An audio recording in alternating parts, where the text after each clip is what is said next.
Alors, donc, dans le cadre de notre module études de danger et d'impact, je vais essayer de résumer pour vous la partie qui concerne donc, les études de danger.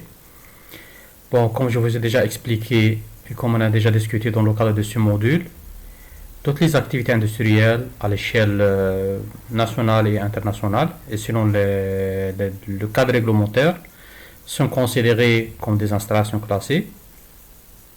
C'est-à-dire, ce sont des activités classées par des codes, par des rubriques. Et selon ces codes et rubriques, il y a donc des autorisations. Comme on a géré, on a 4 niveaux d'autorisation. Autorisation ministérielle, autorisation WLI, autorisation APAPC ou une déclaration de l'activité. Durant les premières séances, on a discuté le contenu de l'étude d'impact. Aujourd'hui, on va discuter le contenu de l'étude de danger.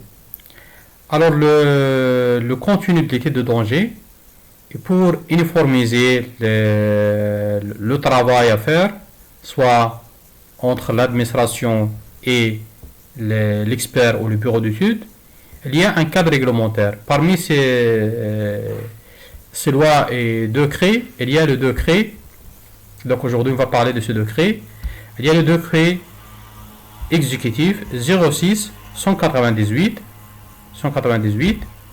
donc de 31 mai 2006 définissant la réglementation applicable aux installations classées pour la protection de l'environnement. C'est-à-dire, donc pour uniformiser le contenu de l'étude de danger, il y a ce décret qui explique qu'est-ce qu'il y a comme informations ou quelles sont les informations qui figurent dans une étude de danger. Alors, en lisant ce document, on va aller directement à la partie où il y a les chapitres. Bien sûr, il y a une partie qui explique les notions de base. Qu'est-ce que ça veut dire une installation classée? C'est toute unité technique fixe dans laquelle interviennent une ou plusieurs activités figurant dans la nomenclature des installations classées.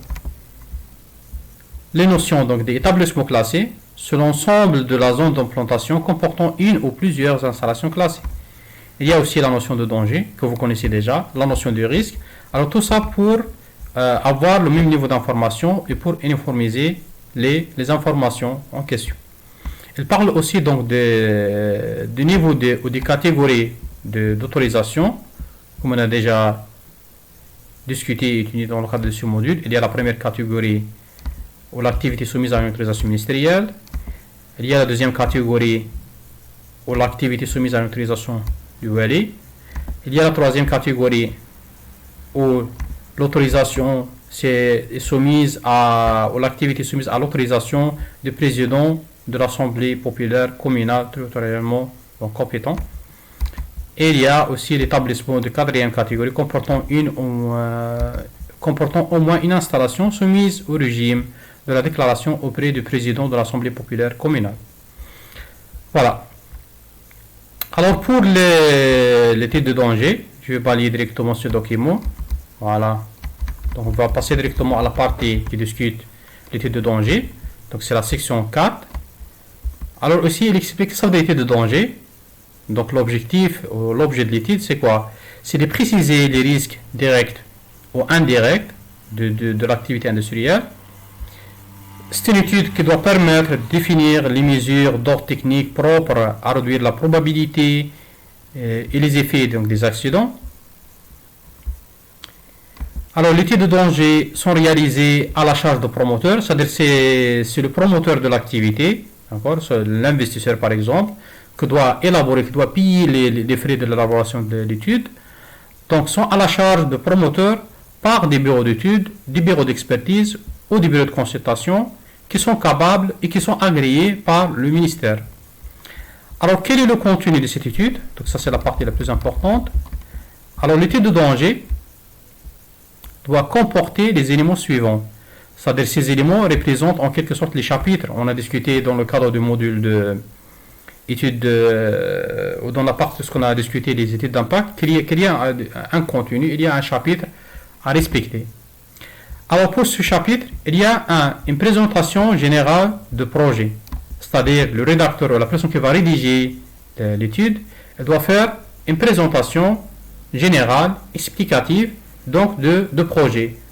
Donc de point de vue superficie, nombre de travailleurs, objectif, le produit, la matière première à utiliser et les machines. Le deuxième point, c'est la description de l'environnement immédiat de projet et du voisinage potentiellement affecté en cas d'accident. Qu'est-ce que ça veut dire?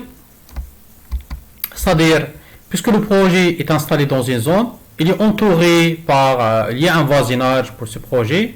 Alors, c'est le voisinage le plus sensible donc, en cas d'accident. Donc, c'est le voisinage qui sera touché.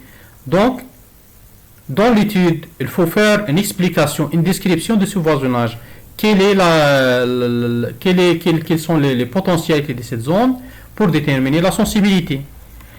Et dans ce chapitre, lorsqu'on fait la description de voisinage, il faut aborder les points suivants. Donc les données physiques, donc la géologie,